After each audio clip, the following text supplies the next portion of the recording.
Prime minister Narendra Modi 19 जून से 24 जून के बीच में अमेरिका होंगे, लेकिन राहुल गांधी लगता है कि पहले ही पहुंच गए हैं अमेरिका और उनकी कोशिश ये है कि मोदी जी के आने से पहले मोदी जी के ख़िलाफ़, बीजेपी के ख़िलाफ़ अपनी प्रोपेगेंडा मुहिम अमेरिका में तेज़ करें। लेकिन इस प्रोपेगेंडा मुहिम में वो ये भूल जाते हैं कि ये प्रोपेगेंडा मुहिम भारत के ख़िलाफ़ चली जाती है। इसके साथ साथ बातचीत हम करेंगे इमरान खान की प्रोपेगेंडा मुहिम के बारे भी, जो काफ़ी हद तक फेल हो चुकी है, उसके क्या इम्प्लीकेशन है पाकिस्तान पर। और साथ बात होगी ब्रिक्स के वर्चुअल इजलास पर। ब्रिक्स SCO में भारत, चीन और रूस तीनों देश शामिल हैं। तीनों उस रीजन की बड़ी ताकतें हैं, तीनों दुनिया की बड़ी ताकतें हैं। मगर क्वाड में भी भारत है जिसमें ना रूस है और ना चीन है, और दुनिया के नए ब्लॉक बन रहे हैं। जो पुराने ब्लॉकों की दुनिया में फंसे हुए हैं वो शायद दुनिया की नई हकीकतों को नहीं समझ रहे। ये सब मुद्दे हैं जो ब्रेन बस में डॉक्टर शारदा जी के साथ हम डिस्कस करेंगे। डॉक्टर साहब, स्वागत है आपका। बहुत बहुत धन्यवाद साहब, बड़े दिनों के बाद जी आपके दर्शन हुए, मुलाकात हुई जी, मुलाकात हुई। डॉक्टर साहब, राहुल गांधी साहब मोदी जी के जाने से पहले ही अमेरिका आ गए। I don't think it makes any difference as far as Modi is concerned। क्योंकि स्टेट डिनर जो है, देखिए मोदी को जब प्रेसिडेंट खुद गले लगा ले और कहे कि आप तो हीरो हो, हैं जी, और फिर स्टेट डिनर एक बहुत बड़ी ऑनर होती है, और वो स्टेट डिनर हो रहा है। मैं, देखिए, राहुल गांधी के बारे में मेरे विचार बड़े क्लियर हैं। मैंने बहुत बार कहा है कि जब तक ये गांधी परिवार है कांग्रेस में, तब तक कांग्रेस का उभरना, अगर आपने कर्नाटका जीत ली और हिमाचल जीत ली, दैट डज नॉट मीन कि आप एस्टेब्लिश हो गए। आप अभी भी 19 स्टेटों में ना के बराबर हैं, और जब तक आप हिंदी रीजन में नहीं एस्टेब्लिश होते, तब तक आपकी कोई मतलब होंद नहीं है हिंदुस्तान में। मैं, देखिए, अभी भी राहुल गांधी ने लेसन नहीं सीखा। जब वो इंग्लैंड गया था, राहुल गांधी चाहे अपने दिल से सच्ची बात कर रहा हो, लेकिन वो भूल जाता है कि हिंदुस्तान का जो आम आदमी है, वो उसके गले और उसके पेट में ये बात नहीं कहीं ना कहीं जाके टिकती कि भाई ये भारत बाहर जाके बात कर रहे हो। मतलब he may be right. There was a time कि इंडिपेंडेंस मूवमेंट भी अमेरिका से शुरू हुई, जी, और बहुत ऐसी मूवमेंट हैं। लेकिन now is the time where he has to understand कि उसकी जो अपनी इस वक्त एक एस्टेब्लिशमेंट जो है कांग्रेस में, जो उसने थोड़ा बहुत एस्टेब्लिश किया था, वो जब इस तरीके से बाहर के कंट्रीज़ में जाके भाषण देता है, वो ये भूल जाता है कि BJP is very resourceful. BJP को एक पॉइंट मिल जाए तो उनका IT सेक्शन हज़ारों में है। वो बिल्कुल, मैं कहता हूँ, A to Z, जी, इसकी धज्जियाँ उड़ा देते हैं। He has to understand if he wants कि मैं कांग्रेस को हिंदुस्तान में एस्टेब्लिश करना है, तो उसको हर एक्शन जो है वो ये सोचना पड़ेगा कि मैं किसके साथ लड़ाई लड़ रहा हूँ। और इंग्लैंड से कांग्रेस पार्टी ने लेसन नहीं सीखा। अब वहाँ भी जब ये गए, अब ये अमेरिका में बोल रहे हैं। मैं कहता हूँ जी, 18 पार्टियाँ चाहे आपको सपोर्ट कर रही हैं, नहीं, वो जो कह रहा है ठीक कह रहा, लेकिन वो 18 पार्टियाँ नेशनल पार्टियाँ तो नहीं है ना, वो तो सारी रीजनल पार्टीज हैं। That's number 1। नंबर 2, आप अगर एक लीडर बनना चाहते हो, बाहर तो आप जाके हिंदुस्तानी कपड़े, जैकेटें जुकटें, नेहरू जैकेटें पहनते हो, और इंडिया में आप बूशर्ट पहन के घूमते हो। ये बात मेरे तो आज तक समझ नहीं आई। ना मुझे ये समझ आई है कि जो उसके एडवाइज़र्स हैं, उनको भी ये समझ नहीं आई। हिंदुस्तान में कोई भी लीडर अपने आप को इस्टेब्लिश करना चाहता है तो उसको हिंदुस्तानी बनना पड़ेगा। डॉक्टर साहब, आपने कहा हिंदुस्तानी बनना पड़ेगा, लेकिन राहुल जी ने जो बातें की हैं अमेरिका में अब तक जो हमने सुनी है, वो बड़ी वियर्ड हैं। आपने कहा कि शायद कुछ बातें ठीक भी हों, मुझे तो ऑनेस्टली उनका कॉन्टेक्स्ट भी ठीक नहीं लग रहा। अब देखिए, जैसे आप कह रहे हैं कि जो हिंदुस्तान की मूवमेंट है वो अमेरिका से शुरू हुई, मैं इससे फुली एग्री नहीं करता। पूरी हिस्ट्री पढ़ के देख नहीं, मैंने कहा कुछ हाँ, मतलब कुछ पार्ट जो जैसे था, गदर गदर वही एक एस्पेक्ट था। पार्टी का। लेकिन वो तो चलिए डॉक्टर साहब, ऐसा ही होता है कि अमेरिका तब भी इम्पोर्टेंट था, आज भी इम्पोर्टेंट है, लेकिन आज शायद उतना इम्पोर्टेंट नहीं है जितना तब होता था फ्रैंकली। अब तो बड़े और प्लेयर्स भी आ गए ना। उस वक्त अमेरिका और ब्रिट्स ही दो इम्पोर्टेंट देश थे उस वक्त तो मैं समझता हूँ कि इंग्लैंड ही दुनिया में छाया हुआ था। वो बज़ाहिर तो वही छाया हुआ था, लेकिन अमेरिका की पावर तो बहुत बड़ी थी। और फ्रैंकली डॉक्टर साहब, कनाडा हो, अमेरिका हो, ऑस्ट्रेलिया हो, ये ब्रिट्स के ही तो सारे ऑफ शूट्स हैं। राइट। ये इसमें तो कोई शक वाली बात नहीं है। अच्छा, अब जो मतलब उन्होंने एक चीज़ 1984 के साथ जुड़ी हुई, जो कि हालांकि वो उनका अपने परिवार ही उसमें इन्वॉल्व था, जो भी सिखों के साथ मैं समझता हूँ कि जो सिखों के साथ 1984 में हुआ है, उसमें राजीव गांधी उस वक्त प्राइम मिनिस्टर था, उसका बहुत बड़ा हाथ था। जो उनके चेले थे, टाइटर जैसे जी या और जो चेले थे, वो कांग्रेस में आज भी इम्पोर्टेंट है। एक ही रह गया टाइटर, वो आज भी पॉपुलर है, आज भी वो उसको रिस्पॉन्सिबिलिटियाँ देते हैं। तो जब आपके राज में, मैं कहता हूँ चलो ये राजीव गांधी का जो वो ये वर्ड था, जब एक बड़ा ट्री गिरता है तो ज़मीन तो हिलती है, ये अगर वर्ड हम छोड़ भी दें, राइट, तब भी आपके राज में सिखों के ऊपर जो जुल्म हुआ, मैंने अपनी आंखों से देखा। बिल्कुल, मैं उस वक्त वहाँ पर था। जिस दिन इंदिरा गांधी का कत्ल हुआ, उस दिन मैं गाड़ी में बैठ के 11:15 बजे की गाड़ी डीलक्स चलती है, मैं लुधियाना गया।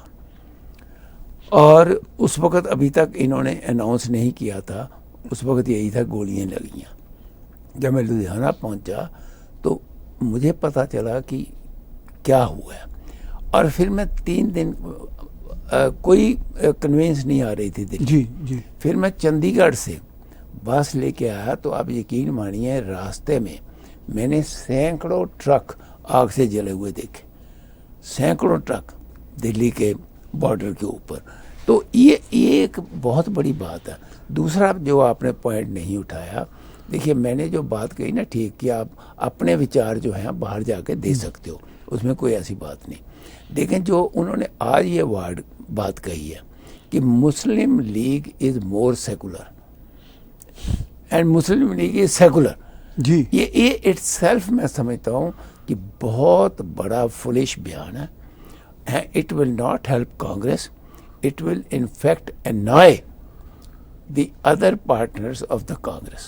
डॉक्टर साहब, इसमें ये भी मुसीबत है कि जब एक जमात, पॉलिटिकल जमात, धर्म के नाम पे, ठीक है, आप उसको सेकुलर कैसे कहेंगे? आप जब आरएसएस को क्रिटिसाइज करते हो, राइट, तो फिर आप मुस्लिम लीग को कैसे सेकुलर कह सकते हो? ये मुझे समझ नहीं आया। ठीक है, मतलब वो एक धर्म का झंडा लिए हुए है। हम ये नहीं कहते वो गलत है या ठीक है, लेकिन आप सेकुलर तो नहीं कह सकते। वो ओपनली कहते हैं कि वी आर फ्रॉम मुस्लिम्स। ठीक है, तो मतलब वो सेकुलर तो ना हो ना। सेकुलर तो वो है जो ये कहे कि हाँ भाई सबको जफ्फी डालो। ठीक है ना, जो 2 नेशन थ्योरी की बात करे कि मुस्लिम हिंदू एक साथ नहीं रह सकते, ठीक है ना, उस पर आपका ये परसेप्शन हो कि ये सेकुलर हैं, तो इसका मतलब ये है कि राहुल गांधी साहब की जो अकल है वो घास चरने गई हुई है। वो घास चरने नहीं सिर्फ गई हुई, उनके जो एडवाइजर्स हैं जी, मैं समझता हूँ कि सबसे बड़े बेअकले वो हैं जी। आप कैसे कह सकते हैं मुस्लिम लीग को कि ये सेकुलर है? It is one of the worst बयान जो है मैंने उससे सुना है। आप नहीं कह सकते उसको सेकुलर, नंबर 1। नंबर 2, आप जब थोड़ा बहुत आपका थोड़ी बहुत मैं कहता हूँ एक्सेप्टेंस होती है, तो आप 10-12 दिन के लिए फॉरेन कंट्री चले जाते हो, और जो बयान आप हिंदुस्तान में दे सकते हैं आप बाहर जाके देते हो। उसका मतलब क्या निकलता है? Does he gain anything? देखिए, जो पॉलिटिशियन है, जो पॉलिटिकल पार्टी का हेड है, और पॉलिटिकल पार्टी में जिसकी इम्पोर्टेंस है, जिसको लीडर माना जाता है, उसको हमेशा हर चीज़ इस एंगल से देखना चाहिए कि हम कैसे अपने आप को पावर में ला सकते हैं।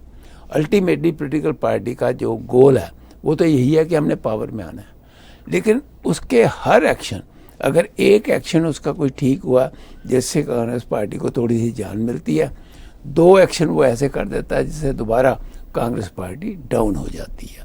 मैं ये समझता हूँ कि इनको अंडरस्टैंड करना चाहिए सारे परिवार को। हाँ जी, अब तो खैर परिवार क्या रह गया, अब तो 2 ही रह गए, मेनका या राहुल।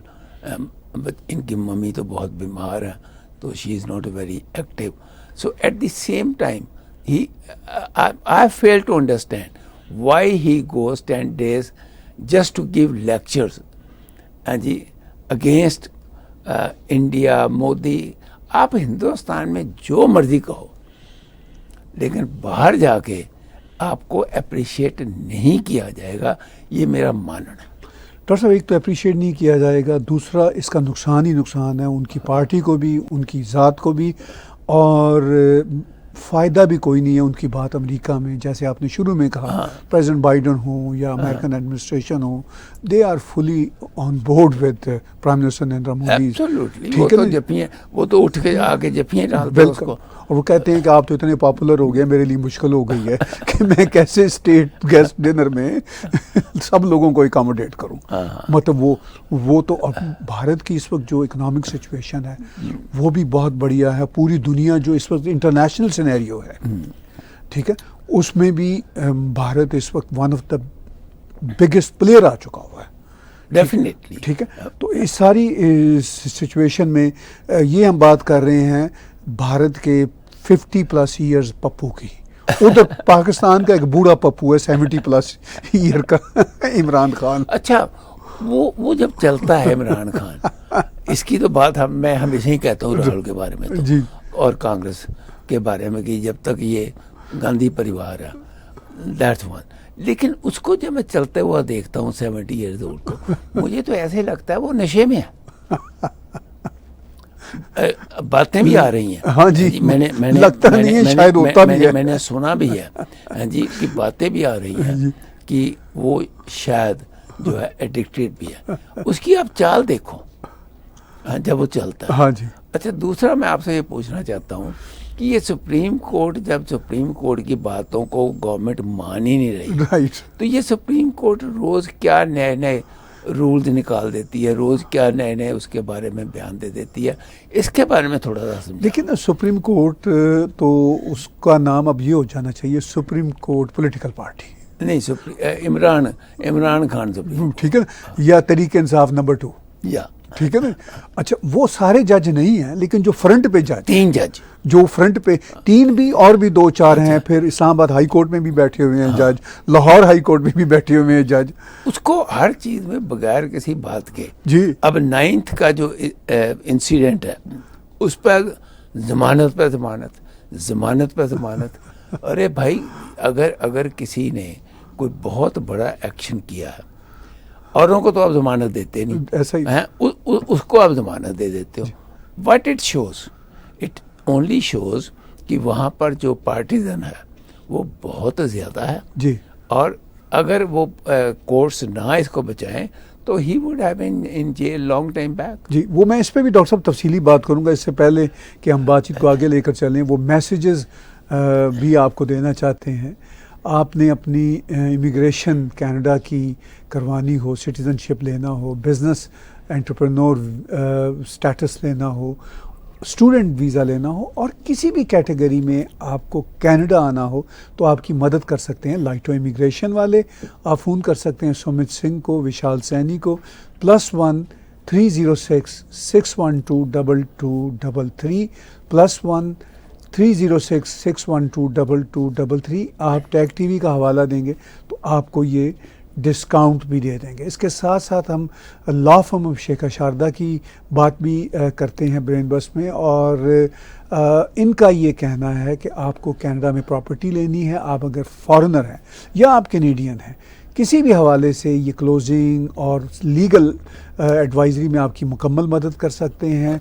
आपके फैमिली इश्यूज़, आपके लिए कोई भी कैनेडियन रिलेटेड मसला हो, ये आपकी मदद कर सकते हैं। फ्री कंसल्टेंसी पहली इनकी है, और आप इनको भी टैग टीवी का रेफरेंस देंगे तो आपको डिस्काउंट देंगे। 905-956-6699, 905-956-6699।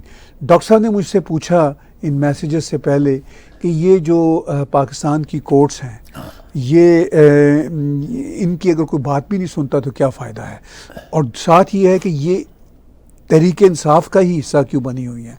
जो मेन जजेस हैं डॉक्टर साहब, जैसा हमने अभी पीछे कहा, वो तो तहरीक इंसाफ के ही बने हुए हैं। अब वो जो आपका क्वेश्चन का दूसरा हिस्सा है, जब इनकी बात भी कोई नहीं सुनता तो फिर इतने बड़े बड़े फैसले करने की जरूरत क्या है।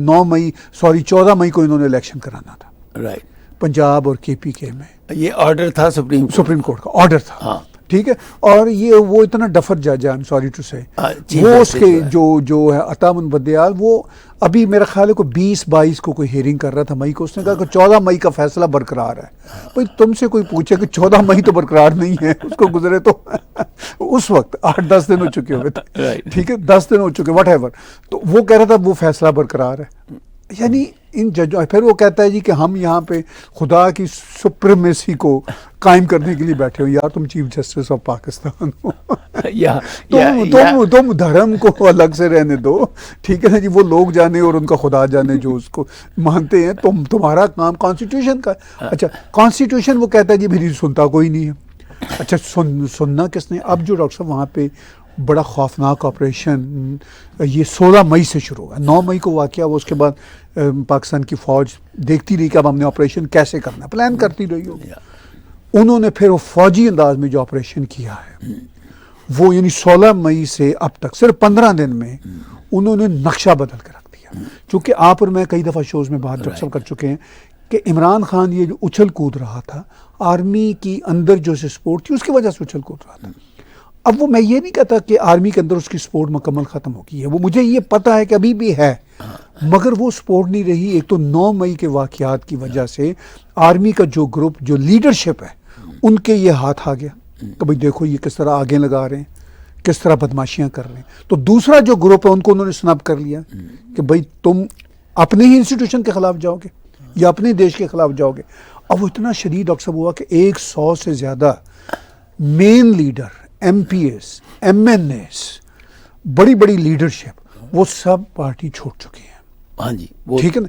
अब ये को 2-3 लोग रह गए हैं। शाह महमूद कुरैशी, अभी तक परवेज़ इलाही ने छोड़ने का ऐलान नहीं किया, लेकिन कब तक नहीं करेंगे, चूँकि इस वक्त जो आर्मी की लीडरशिप है और जो मुझे खबरें आ रही हैं, एक तो डॉक्टर साहब खबरें हम देखते हैं पाकिस्तान से, मुझे कुछ खबरें आ रही हैं ऐसे दोस्त जर्नलिस्टों की जो बहुत वेल कनेक्टेड है। और मज़े की बात यह है कि परवेज़ इलाही जो है वो तो छोड़े ना छोड़े, उसका लड़का बयान दे रहा है कि जी मेरा बाप नहीं छोड़ेगा। हाँ, वो शायद, मुझे नहीं पता वो लड़का उसका पाकिस्तान में बैठा हुआ या स्पेन में बैठा हुआ है। अच्छा, और कुरैशी की लड़की कह रही है जी कि मेरा बाप जो है वो नहीं छोड़ेगा इमरान खान को। जो असली इसमें इन्वॉल्व हैं उनकी तरफ से अभी तक कोई बयान नहीं है। डॉक्टर साहब, ये सिर्फ 2 ही लोग नहीं है, बड़े बड़े ख़ास लोग, फवाद चौधरी, शीरी मज़ारी, वो तो छोड़ गए, असद उमर, फिर ये कल अजमल खट्टर कह रहा हूँ, माफ़ी चाहता हूँ, वो हमारे दोस्त, उनके वालिद का नाम है वो तो नहीं जिंदा, परवेज़ खट्टर, ठीक है, जो पहले KPK के चीफ मिनिस्टर कई टेन्योर में रहे, और उस वक्त इमरान खान की सरकार KPK में ही सिर्फ हुआ करती थी इनके चीफ मिनिस्टर बनने से पहले। फिर बाद में वो गालबन डिफेंस मिनिस्टर बने इसकी सरकार में, और वो बड़े ही इंपॉर्टेंट पॉलिटिशियन। वो फौज के साथ कल मुज़ाकरात करने गए थे इमरान खान की हमायत में, और मुज़ाकरात करने के बाद बाहर आए तो उन्होंने प्रेस कॉन्फ्रेंस कर दी कि मैं इस्तीफा दे रहा हूं, कि मैं छोड़ रहा हूँ। अच्छा, वो कोई छोटे मोटे लीडर नहीं है, बड़े सीजन लोग हैं वो। इमरान खान तो उनके मुकाबले में कुछ भी नहीं है। उन लोगों की तो 50-50 साल की पॉलिटिक्स में स्ट्रगल है। ये तो मतलब अभी 22-23 साल 24 साल इसको हुए हैं स्ट्रगल के, और वो भी इसकी घटिया सी स्ट्रगल है। एनी हाउ, अब इमरान खान की एक बात जो है ना, अब इसके कुछ सपोर्टर मौजूद हैं कोर्ट्स में भी, आर्मी में भी, मगर वो धीमे पड़ गए हैं, यानी वो हल्के हो गए, दूसरे ग्रुप्स उनके ऊपर हावी हो गए। एक बात मैं ये जानना चाहता हूँ कि ये एक मूव चल रही है जी कि इसके ऊपर आर्मी का जो एक्ट है जी, उसके अंदर इसके ऊपर कानून चलाया जाए जी।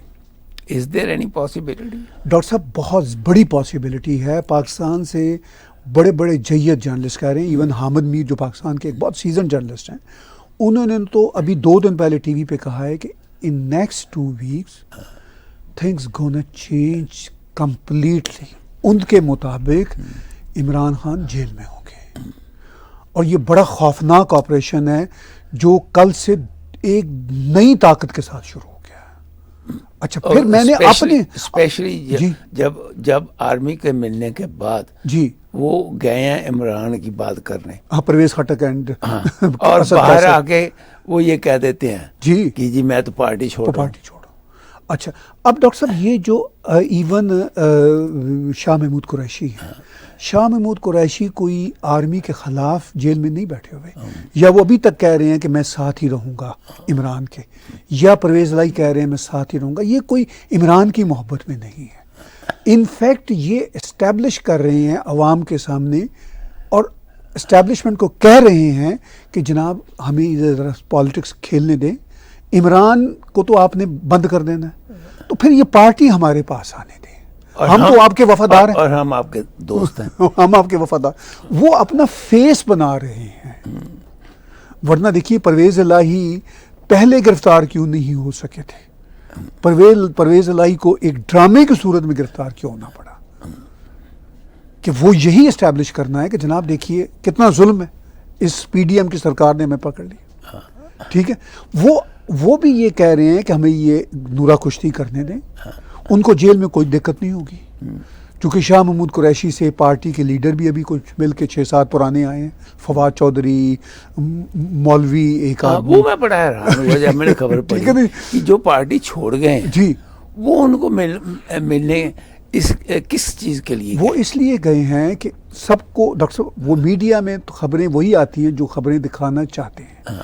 जो सीजन जर्नलिस्ट हैं उनको एग्जैक्टली आपसे और मुझसे ज़्यादा ही पता है, मैं आपको सही बात, लेकिन वो वहाँ पे बातें नहीं करेंगे, ये निज़ाम ही कुछ ऐसा है। और हो सकता है अंदर अंदर से जी वो जो मतलब पार्टी आर्मी भी चाहती हो कि ये पार्टी टूट के जी, और कुरैशी फवाद जो है ये इकट्ठे हो गए एक अलग ग्रुप, मतलब इसी तरीके इंसाफ को आगे लेकर चलें। फिर देखिए इमरान खान का एक वोट बैंक तो है, बन गया। अब वो वोट बैंक वो चाहते हैं कि वो कहीं इधर उधर तितर बितर होने के बजाय वो इमरान खान के नाम पर ही कायम रहे और वोट उनको। अब ये लग रहा है कि खान साहब को बड़े खौफनाक मुकदमों में, जो आपने बात पूछी, आर्मी फंसाया जाएगा, वो अंदर जाएंगे, उनकी इन एलिजिबिलिटी होगी जिसको नाअहलियत बोलते हैं। या सबसे बड़ा जो उनके ऊपर इल्ज़ाम लग रहा है कि आपने उकसाया जी, और आपकी वजह से इन लोगों ने 3 दिन पाकिस्तान के ऊपर बहुत ज़्यादा तशद्दुद की और बड़े बड़े कोर कमांडरों के मकान और रेडियो पाकिस्तान जी की जी बिल्डिंग जी और GHQ पे डॉक्टर साहब अटैक हो गया, GHQ पे अटैक हो गया, जनरल हेडक्वार्टर पाकिस्तान आर्मी, मतलब कोर कमांडर का घर तो चलो तबाह हुआ ही हुआ, GHQ जो हेडक्वार्टर है वो, उसके ऊपर आप देख लीजिए इसके जो गुंडे हैं। अच्छा, ये अब ये कहता है कि मेरे लोग नहीं है, वो सारे इसके गुंडे हैं, ठीक है। इसी के बयानों की वजह से तो वो गए हैं। बिल्कुल इसने उकसाया है, इसमें कोई शक वाली बात ही नहीं है। अच्छा, हम वो मतलब पाकिस्तान आर्मी की जो पॉलिसी है उनसे एग्री भी नहीं करते, लेकिन सवाल ये है कि किसी भी रियासत के अंदर वो इतनी लाकानूनियत या इतना मतलब बदमाशी का मामला तो कोई भी रियासत बर्दाश्त नहीं करती ना, कि भाई आप मतलब अब डॉक्टर साहब इंसरेक्शन देख लीजिए अमेरिका की, अभी एक ही इदारे पे अटैक हुआ था ना, ठीक है, और आप देख लो 200 आदमियों को अभी तक उसमें सजा हो चुकी हुई है और स्पेशल कोर्ट्स बनी और एक आदमी को 32 साल की सजा हुई, स्पेशल कोर्ट्स बनी अमेरिका में। अच्छा डॉक्टर, यहाँ पे ये जो कॉन्वॉय प्रोटेस्ट हुआ था, हालांकि मेरे नज़दीक वो पीसफुल कांड था, ठीक है, उसमें किसी को मतलब मारा नहीं, किसी को कुछ नहीं किया, लेकिन इनको इमरजेंसी लगानी पड़ गई थी टू द गवर्नमेंट को, ठीक है। मतलब अब ये इतने बड़े बड़े यानी डेमोक्रेटिक देश जो हैं वो बर्दाश्त नहीं करते जब स्टेट के खिलाफ रिट जाती है, क्योंकि वो ट्रकर्स ने वो पार्लियामेंट को फरोज कर दिया था, तो उनको और जो वहाँ का ऑटो का जो लोग थे जी, वो सारे वो उस इलाके के लोग उनकी लाइफ बंद गए थे ना, घरों में बंद गए थे, ठीक है। तो अल्टीमेटली कोर्ट कह रहा हूँ, सरकार को इमरजेंसी लगाना है, ठीक है। अच्छा, अब मतलब पाकिस्तान में जो इमरान खान की गुंडागर्दी की सियासत है, ये मैं साफ कहूँगा, और जो इसका बदमाशी का रवैया है, और जो मतलब इसकी जहालत के, वो अब इसका बंद यही है कि वो इसको शाह महमूद कुरैशी और कंपनी वो यही कहेंगे जी कि हम तो खान साहब के साथ हैं, खान साहब अब जेल में हैं, मुझे यही लगता है खान साहब नाअहल हो गए हैं, ताकि वो अवाम का वोट जो है, जो खान का है, वो मिले। फिर भी पूरा वोट उनको नहीं मिलेगा, कुछ ना कुछ ही मिलना है। पर देखिए, ये बात तो पक्की है कि वो जेल में तो जाएंगे जी। ये बात भी पक्की है कि उनको आने वाले 5-7 साल इलेक्शन ना लड़ने का भी जो है फैसला होगा। बिल्कुल बिल्कुल बिल्कुल। और डॉक्टर साहब, इससे भी सख्त कोई मुकदमे हो सकते हैं उनके। हाँ, ये तो मिनिमम मुझे नजर आ रहा है, उनकी नाअहलियत, उनका जेल जाना, ये मुझे मिनिमम नजर आ रहा है। जो मुझे पाकिस्तान से खबरें आ रही हैं उसके मुताबिक, honestly things look like going beyond it. अब इमरान खान ना ह्यूमन राइट्स का शोर मचा रहा है, क्योंकि ये एक झूठा आदमी है, इसने कभी ह्यूमन राइट्स की परवाह नहीं की। अभी डॉक्टर साहब एक टेलीविजन को इंटरव्यू देते हुए कह रहा था, उन्होंने इससे पूछा अभी ये 3 दिन पहले या 2 दिन पहले कि जनाब आप ये बताएं कि तालिबान क्या मुखालफत नहीं करते। उन्होंने कहा मैं क्यों करूं मुखालफत, अगर दुनिया तालिबान से मुखालफत की बात करते हैं तो दुनिया मोदी के खिलाफ जाए। यार क्या ताल्लुक तालिबान का और मोदी से। पर आपको तो पता है, ठीक है, जब ये शुरू में आया था जी, तो इसको तालिबान वालों ने आगे अपना मोहरा बनाया था। अभी भी ये जो बदमाशी करने वाले इसके घर जो पहरा दे रहे थे, कई तालिबान के लोग थे। मतलब ऐसे ऐसे तालिबान के लीडर थे, नाम सामने आए, जो उसने घर से भगवाए, जो गवर्नमेंट को वांटेड थे। ठीक है, लेकिन अब डॉक्टर साहब, जब पाकिस्तान फौज ने सही मानों में क्रैकडाउन किया, इसका घर जमान पार, जहां बाहर हजारों लोग बैठे होते थे, अब आपको लोग नहीं नजर आएंगे। यही मैं पूछने वाला था कि अब पाकिस्तान में वो जो सड़कों पे लोग थे वो कहाँ गए? तो वही 10-15 हज़ार थे ना, 10 हज़ार जेल में है, बाकी 4-5 हज़ार छुप गया। और बाकी डॉक्टर साहब हजारों लोग फौज के हक में रैलियां निकाल रहे हैं, ठीक है। पाकिस्तान में अभी तो फौज ने अभी इसको पूरे मसल नहीं दिखाए, मैं आपको सच्ची बात है। ये हालांकि इस बेवकूफ़ आदमी को समझना चाहिए था, ये तो फौज का खुद एक बच्चा है कि पाकिस्तानी फौज दुनिया में और कुछ कर सके या ना कर सके, इंडिया से सारी जंगें बेशक हार जाए, मगर पाकिस्तान के अंदर हर जंग को वो जीत जाते। अच्छा, मैं बड़ी मजे की बात है कि वो 9th का जो है इशू जी, वो इतना बड़ा बन गया। हाँ, कि हर लीडर जब छोड़ रहा है, हाँ, वो यही कह रहा है कि 9th को जो आर्मी के अगेंस्ट काम किया गया, वो आर्मी को इतना ऊपर उठा के ले गए। हाँ, इन्हीं के लीडर, इसके जो चहेते थे वही आर्मी को ऊपर उठा के ले गए। और वो सारे फवाद चौधरी, ये शाह महमूद का तो अभी स्टेटमेंट क्लियर नहीं आया, ये सब उस वक्त कह रहे थे 10, 11, 12 मई को कि नहीं हम चाहे की मजम्मत करें, लोगों का गुस्सा है। खान भी यही कह रहा था।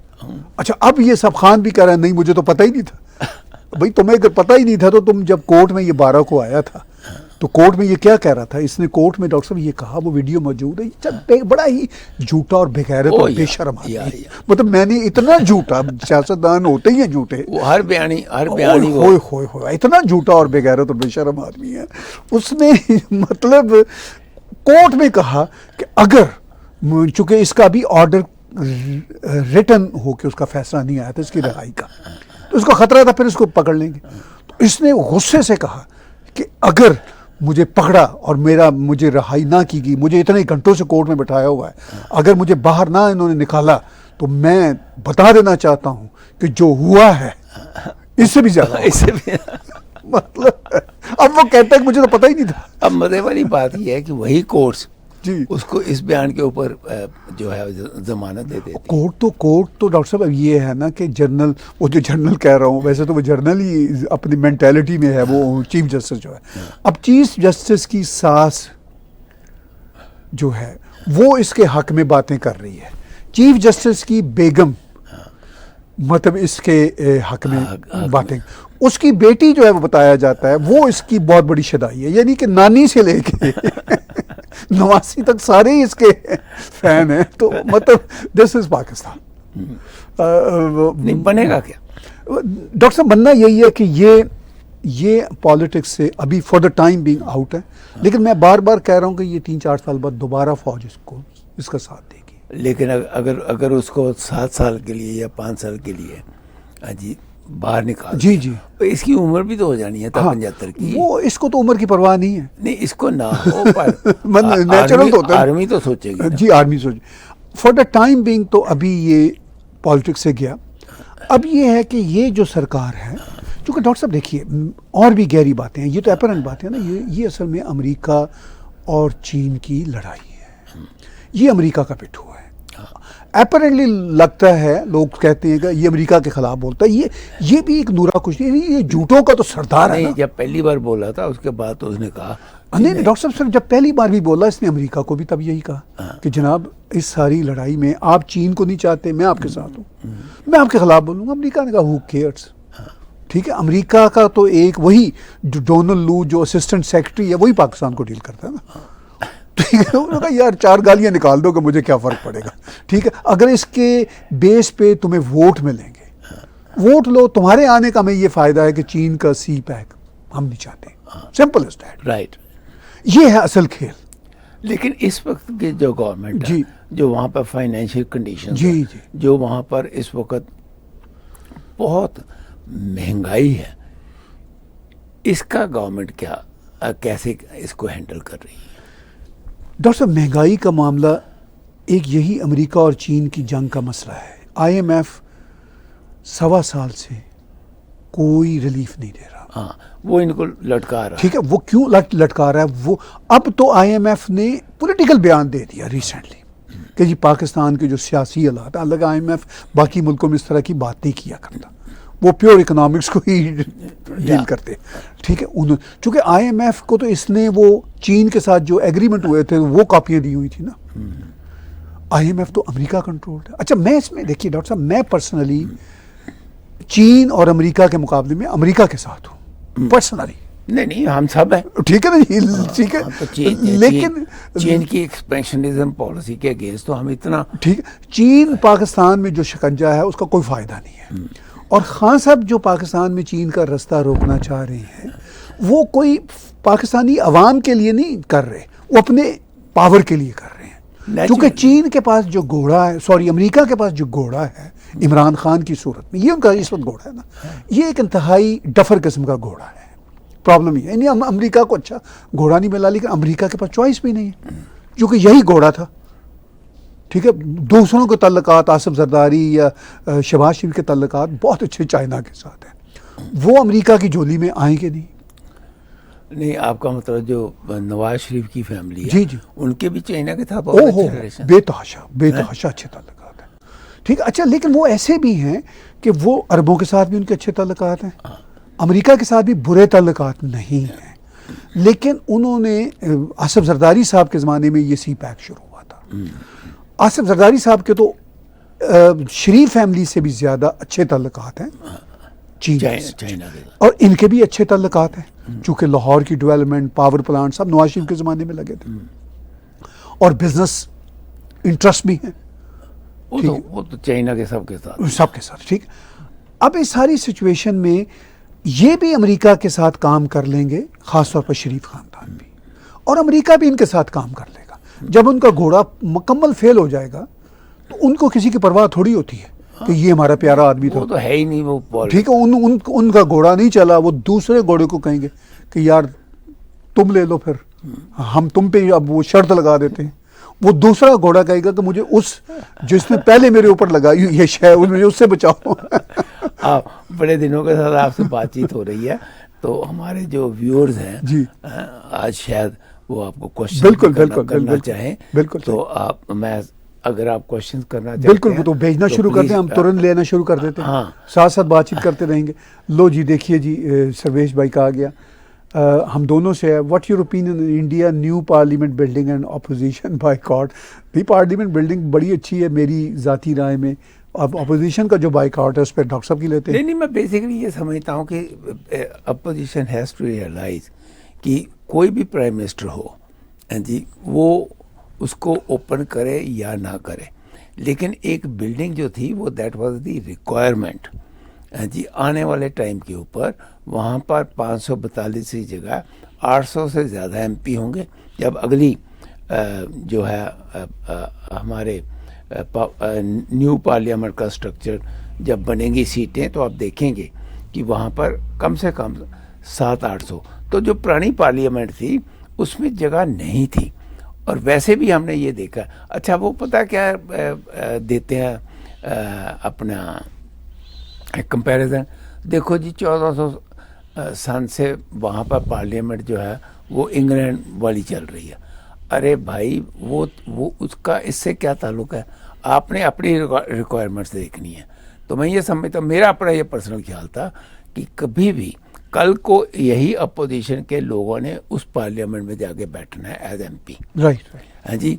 कभी भी इस तरीके की जो मूवमेंट होती है उसका पॉलिटिकल फ़ायदा नहीं उठाना चाहिए, आपको वहाँ पर जाना चाहिए थे।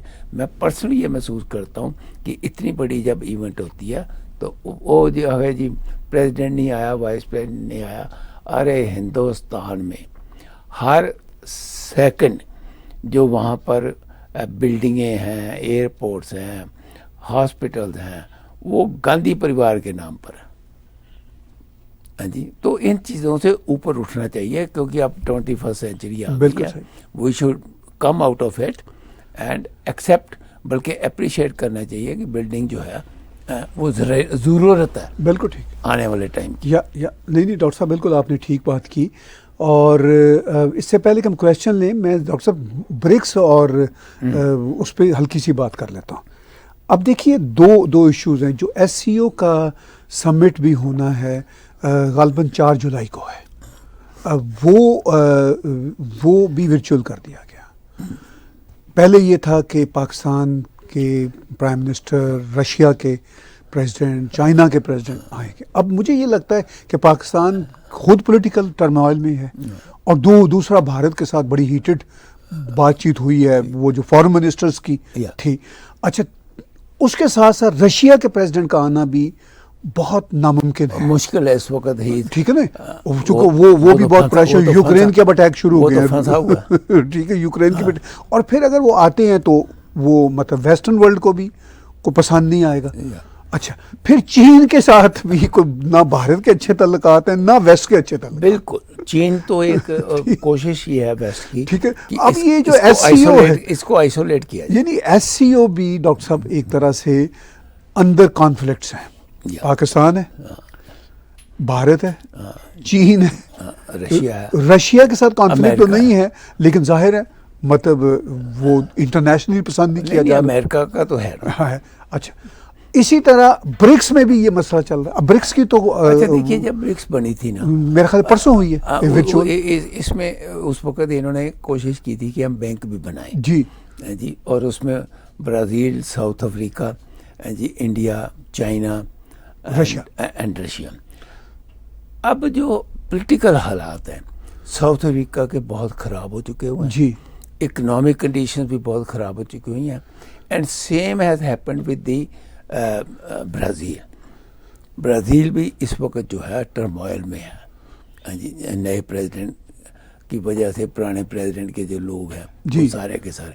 तो जब दो बड़े देश, और चीन को वैसे इंडिया एक्सेप्ट नहीं करता, तो मैं ये समझता हूँ कि ब्रिक्स की जो इम्पोर्टेंस थी उस वक्त वो अब नहीं रही, क्योंकि उसमें बहुत ज़्यादा चेंजेस आ चुकी हुई हैं। यानी ब्रिक्स, डॉक्टर हम कहते हैं ना, वो जो ईंटें मतलब हम उस तरफ से देखते हैं, अगरचे ये वो BRIC है, लेकिन मैं उसको बोलने में साउंड में अब वो लगता है ईंटें हिल गई हैं आपस में, ईंटें मारी। देखिए पॉलिटिकली भी हिल गई हैं, राइट, जो कंट्री बताया इस वक्त रशिया की भी हालत जो है जी अच्छी तो नहीं है, वो अच्छी नहीं ना इकोनॉमिकली ना पॉलिटिकली, और वार। मुझे ये बताइए, रशिया जैसा कंट्री जी जी, ये साल से ऊपर हो गया लगातार वार में फंसा हुआ है, राइट, उसके लाखों सोल्जर्स मर चुके हुए हैं। कल पहली बार उसके 2 सिटीजन मरे हैं, राइट, जो अटैक यहाँ से हुआ है। हालांकि यूक्रेन ये कहती है कि हमने अटैक नहीं किया, जो एंटी रशियन जो पुतिन के अगेंस्ट है, वो यहाँ पर आके जो लड़ रहे हैं, वो यहाँ से मिसाइल मार रहे हैं, पर मिसाइल तो उनको देने वाला कोई है ना। ऐसा ही मिसाइल तो आफ्टर वेस्ट कंट्री दे रही है ना। बिल्कुल। तो मैं ये समझता हूँ कि ये बहुत ही डिफिकल्ट सिचुएशन, बिल्कुल। और ब्रिक्स की जो इम्पोर्टेंस जिस तरीके से बना था, वो अब उतनी मेरे ख्याल में नहीं रही। जी, इससे पहले कि अब हम सिर्फ क्वेश्चन ही लेंगे, और क्वेश्चन लेने से पहले वो मैसेजेस 2 मैं दोबारा आपको देता हूँ। एक तो लाइटो इमिग्रेशन का है, आप इमिग्रेशन लेना चाहते हैं, सिटीज़नशिप लेना चाहते हैं, बिज़नेस एंटरप्रेन्योरशिप में किसी तरह की गाइडेंस लेना चाहते हैं, मदद लेना चाहते हैं, तो लाइटो इमिग्रेशन के विशाल सैनी और सुमित सिंह से रब्ता कीजिए। +1 306 612 2233, +1 306 612 2233। इसके साथ साथ आपको कनाडा में किसी किस्म की लीगल कंसल्टेंसी चाहिए तो आप law firm of Shekhar Sharda से रब्ता कीजिए। 905 956 6699, 905 956 6699। आपको किसी किस्म की रहनुमाई चाहे वो आपको देंगे, और पहली कंसल्टेंसी फ्री होगी। क्वेश्चंस मेरा ख्याल है और भी काफ़ी हैं, हम क्वेश्चंस ही अब लेते हैं। अनीश साहब हमारे पुराने साथी हैं। My question is what India will gain from BRICS. मैं ये बात करूंगा, गेन तो अब जैसा अभी हमने कहा कि ब्रिक्स की जो ईंटें हैं वो तो हिल चुकी हैं। गेन यही था कि एक बहुत बड़ा इतिहाद था, बड़े इंपॉर्टेंट देश हैं, ये उस वक्त बड़ी इकॉनमीज़ थी। अब भी उनमें से इंडिया और चाइना तो बड़ी इकॉनमीज़ हैं। रशिया रिसोर्सफुल कंट्री है, लेकिन इस वक्त जंग में फंसा हुआ है। साउथ अफ्रीका ज़रा हिल चुका हुआ है, उसकी अपनी ईंटें देश के अंदर हिली हुई हैं, और ब्राज़ील भी हिल चुका हुआ। ब्राज़ील भी उतना नहीं हिला जितना साउथ अफ्रीका। इकोनॉमिकली, हाँ, इकोनॉमिकली जी दे हैव गॉन डाउन। देखिए उस वक्त ये 2 कंट्रीज ऐसे थे जो ये समझा जाता था कि ये आने वाले मतलब G20 के नेशंस हैं, राइट जी, और ये इकोनॉमिकली बहुत तरक्की करेंगे। लेकिन जब से पहली बार ब्रिक्स बना था, उस वक्त ये सिचुएशन ठीक थी जी, राइट। उस वक्त हिंदुस्तान का चाइना का ट्रेड भी बहुत अच्छा था। हाँ जी, ट्रेड तो आज भी चाइना का हिंदुस्तान के 100 बिलियन से ऊपर। चाइना ज़्यादा प्रॉब्लम नहीं दे रहा था अपेरेंटली उस वक्त। हाँ, मतलब उसको जो जिस तरीके से उसकी एक्सपेंशनिज्म पॉलिसी थी, और रशिया उस वक्त वेस्ट का डार्लिंग भी बना हुआ था उस वक्त जब ये ब्रिक बना था। तो कई फैक्टर्स थे, उन फैक्टर्स में अब ये जो है ये फैक्टर खत्म होते जा रहे हैं। राइट। इसलिए ब्रिक्स जो है, जहाँ पर देखिए, जहाँ चाइना और इंडिया 2 जो इकोनॉमीज हैं, वो अगर आपस में कन्फ्लिक्ट में है तो वो ऑर्गेनाइजेशन मुश्किल है चलना। मुश्किल, ठीक है जी। अगले कुछ क्वेश्चंस जी आदित्य जी का है कि please tell me what Rahul Gandhi is trying to achieve. Sir I really don't understand what Rahul Gandhi. हाँ जी, वो वही, ये हम भी वैसे अंडरस्टैंड नहीं कर रहे। डॉक्टर साहब ने इस पर बड़ी तफसीली बात की। तो अचीव क्या करना है, लूज करना है। हाँ, मैं समझता हूँ कि जो अचीव उसने अगर कुछ किया था इंडिया में, तो वहाँ की जो जाके वो जो इलेक्शन जीते थे जो बोल रहा है, उससे उसकी इज्जत जो है हिंदुस्तान के लोगों में कम होगी। डेफिनेटली जी। क्वेश्चन उमर साहब का है, how do you observe the Modi government's policy regarding southern India? Do you think supporting south India can push India's growth? Please add comments on north eastern India too. देखिए इसके बारे में पहले मैं सदर्न इंडिया के बारे में बताता हूँ।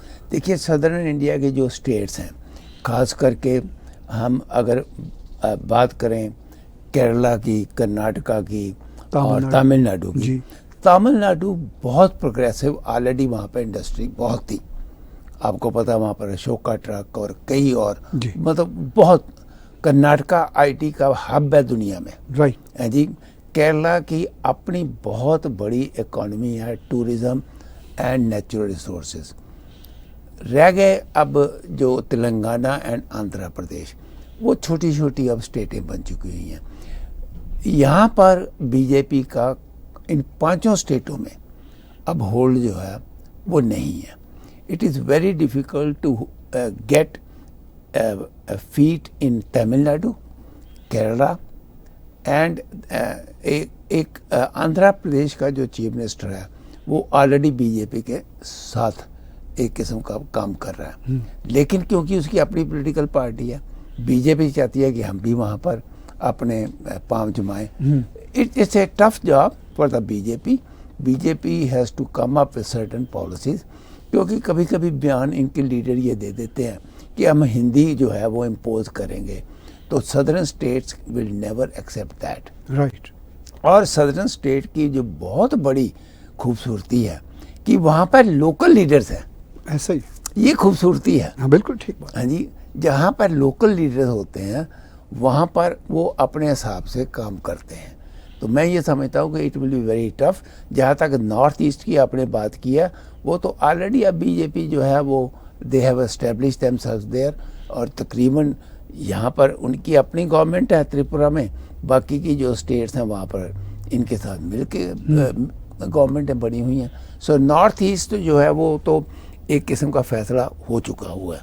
जो असम के चीफ मिनिस्टर हैं वो इस वक्त बहुत ही पॉपुलर हैं, और इस किस्म का सारा जो इंचार्ज है बीजेपी ने उनको नॉर्थ ईस्ट का बनाया हुआ। सो नॉर्थ ईस्ट तो अब नॉर्थ ईस्ट है भी बहुत छोटी सी, उसके कोई इतनी इम्पोर्टेंस यही थी कि वहाँ पर जो बहुत ज़बरदस्त इंसर्जेंसी हो रही थी उसको कैसे रोका जाए। तो मेरा ख्याल है कि आपका जवाब ये काफ़ी बिल्कुल मिल गया, बहुत तफसीली मिल गया। और देखते हैं क्या हमारे पास क्वेश्चन है। शैलेश जी का है, do you think next PM will be Bilawal in Pakistan? हो भी सकता है, लेकिन मेरा ख्याल है शहबाज शरीफ होंगे। बस इतना ही मुख्तसर जवाब। मैं समझता हूँ कि जो अभी तो जरदारी और बिलावल जी एक्टिव बाप और बेटे की आपस में जो है अब बहुत ज़्यादा नहीं बनती। जब तक वो आपस में इकट्ठे नहीं होते, जरदारी का दिमाग चलेगा तो बिलावल प्राइम मिनिस्टर बन सकता। उनकी बनती डॉक्टर साहब मुकम्मल तौर पर है। Bilawal is totally with his dad. कोई किसी न किसी बात पे वो यंग आदमी है, कोई स्टेटमेंट थोड़ी डिफरेंट। लेकिन अगर पॉलिटिक्स चलेगी तो वो जरदारी की हाँ, चलेगी। अगर वो इसको आगे बनाना चाहेंगे तो only he can do it. Zardari के बारे में बिलावल में नहीं, अभी तो खैर बिलावल बहुत दूर है। हाँ, वो तो ट्रू पप्पू है। लेकिन जरदारी साहब के बारे में पाकिस्तान में कहा जाता है कि एक जरदारी सब पे भारी। ठीक है, तो चलिए अगले क्वेश्चन लेते हैं। जी हतेश जी का है, Trump can again become president US and will be better for India than Biden? नहीं, मैं नहीं समझता पहली बार मेरी ओपिनियन में कि ट्रंप अब सदर बन सकेंगे। नंबर 2, मेरा ख्याल है कि बाइडन इंडिया के ज़्यादा करीब हैं। ट्रंप अनप्रेडिक्टेबल आदमी है। हाँ, दूसरा ये है कि आप देखिए जो ट्रंप ये समझते थे कि उसको कोई नहीं हरा सकता। मैं समझता हूँ कि रिपब्लिकन पार्टी भी ये सोचने लग पड़ी है कि भाई हम इसको, ये रिपब्लिकन पार्टी के जो बैक बॉयज होते हैं जी, उन्होंने फ्लोरिडा के गवर्नर सांतिस को आगे लेके आए। बड़ी बात है, वो बड़ा पॉपुलर आदमी, उसी को वो लेके आए हैं जी। जी, वो अपने आप नहीं आ सकता, नहीं आ सकता अपने आप तो एक, हालांकि वो बड़ा चेला था पहले ट्रंप का। हाँ, अपने आप तो एक साल वो सोचता रहा। लेकिन मजे की बात यह है कि पिछले जब से ट्रंप प्रेसिडेंट नहीं रहे, उन्होंने सबसे ज्यादा अटैक, पर्सनल अटैक सिर्फ डी सांटस के ऊपर किए। राइट। लेकिन सर मैं पहली बार रिपब्लिकन के इस नए पोटेंशियल कैंडिडेट से मुतमईन हूँ, क्योंकि ये पॉपुलर आदमी है। इसके पास बैगेज नहीं है, क्योंकि ट्रंप का बैगेज बड़ा खतरनाक है, लाइबिलिटीज उसकी बड़ी खतरनाक है। वो एसेट कम है, लाइबिलिटी ज्यादा है, इंटरनेशनली भी। मेरा ख्याल है अब रिपब्लिकन पार्टी ही ये सोचने लग पड़ी है कि इसको हम ना कैंडिडेट बनाएं। नहीं, रिपब्लिकन के बहुत सारे लोग सोचते थे, मगर कोई उनको तरीका नहीं लग रहा था कि कौन सा बंदा ऐसा हो जो न्यूट्रलाइज हो और अपने इस बैगेज से जान छुड़ाए। ऑलरेडी 7 आदमियों ने अनाउंस किया, उनकी कोई वैल्यू नहीं है, ठीक, लेकिन इस फ्लोरिडा के गवर्नर इसकी है बहुत बड़ी वैल्यू, इसकी बिल्कुल वैल्यू है जी। अगर कुछ और क्वेश्चंस हैं तो वो लेते हैं, 2 क्वेश्चन और लेते हैं। रमेश जी का है, शाह महमूद का भी सॉफ्टवेयर अपडेट हो गया है क्या? नहीं, उसका सॉफ्टवेयर पहले से ही ठीक है। वो प्योर पाकिस्तानी इस्टेब्लिशमेंट का आदमी है, तो वो अब हमने जो पीछे बात की वो अब किस तरह फेस सेविंग हो और किस तरह इस्टेब्लिशमेंट के एजेंडे को लेकर आके चले, तो वो नूरा कुश्ती का माहौल अंदर ही अंदर चल रहा है। हाँ, वो उनका अपना पर्सनल शाह महमूद कुरैशी से ज्यादा तो एस्टेब्लिशमेंट का कोई पाकिस्तान में बंदा ही नहीं है। वो कई पार्टियों में रहा है। आज तक मजे की बात ही है कि कोई भी पार्टी रूल में आए जी, ये पहला है जहाँ पर शहबाज के मंत्रिमंडल में वो मंत्री नहीं है। राइट। नहीं तो आज तक कोई पिछले 30 साल में वो होता था, वो चाहे कोई भी पार्टी हो, वो ज्यादातर वजीर खारजा ही होता था, फॉरेन मिनिस्टर ही होता। चूंकि वजीर खारजा की यानी फॉरेन मिनिस्टर की पाकिस्तान बड़ी इंपॉर्टेंट होती है, उसने एस्टेब्लिशमेंट की जुबान बोलनी होती है। हाँ। और कश्मीर फिर दुनिया घूमनी होती है। नंबर 1 कश्मीर है ना पाकिस्तान आर्मी का एजेंडा, तो कश्मीर पे वो शाह महमूद कुरैशी को बिल्कुल क्लियरली पता है कि क्या वो जुबान है जिससे इस्टेब्लिशमेंट खुश होती है। तो वो अब मुझे नहीं लगता कि नेक्स्ट गवर्नमेंट अगर बनती है तो इसकी बनेगी, लेकिन ये होगा कि ये बहरहाल इस्टेब्लिशमेंट इसकी इम्पोर्टेंस रहेगी, ये अपोजिशन का लीडर होगा जी।